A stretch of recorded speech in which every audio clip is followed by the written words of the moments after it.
जय गुरुदेव साथियों, आप सभी का परम पूज्य गुरुदेव के YouTube चैनल पर बहुत बहुत स्वागत है, अभिनंदन है। आप सभी का प्यार और स्नेह ऐसा ही बना रहे। आप सभी से विनम्र निवेदन करता हूं कि अभी तक गुरुदेव के चैनल को सब्सक्राइब नहीं किया, सब्सक्राइब करिए और अपने परिवारजनों और मित्रों को अवश्य साझा करिए, ज़्यादा से ज़्यादा लोगों तक इसे पहुँचाएँ। एक बार एक राजा अपने राज्य में शासन कर रहा था। बहुत ही रोचक किस्सा है, ध्यानपूर्वक सुनिएगा। राजा अपने राज्य में शासन कर रहा था।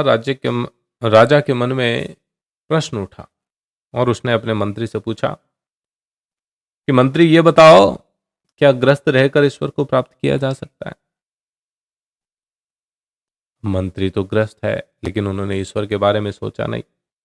तो मंत्री ने महाराज को कहा, महाराज इसका सही उत्तर तो कोई सिद्ध महात्मा दे सकता है। मंत्री राजा को एक घने वन में लेकर गया। बोला, वहां पर एक महाराज रहते हैं, उनसे आप मिलिए, प्रसिद्ध महात्मा हैं, वो आपको मार्गदर्शन देंगे। लेकिन उनकी एक कंडीशन है कि उनसे जो भी मिलने के लिए आए, यदि वो किसी कीड़े मकोड़ों को मार दे तो वो क्रोधित हो जाते हैं। कीड़े मकोड़ों की मृत्यु होने पर वो आने वाले को शाप तक दे देते हैं। राजा भयभीत हो गया, लेकिन अपने प्रश्न का उत्तर भी जानना चाहता था। तो अपने प्रश्न का उत्तर जानने के लिए राजा बड़ा ध्यानपूर्वक, सावधानी पूर्वक कीड़े मकोड़ों को बचाते हुए उन महात्मा के वहां पहुंच गया।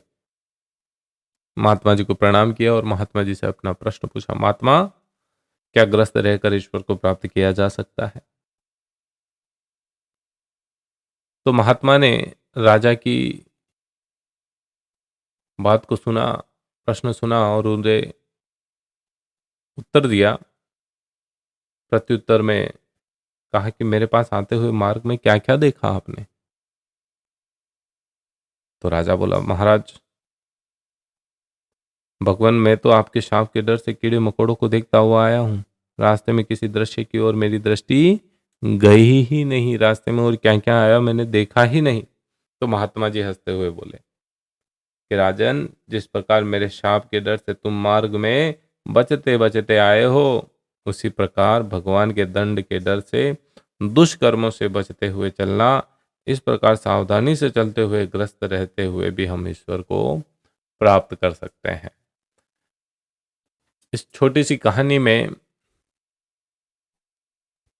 दुष्कर्मों के बारे में महात्मा जो जिक्र कर रहे हैं, वो दुष्कर्म क्या है?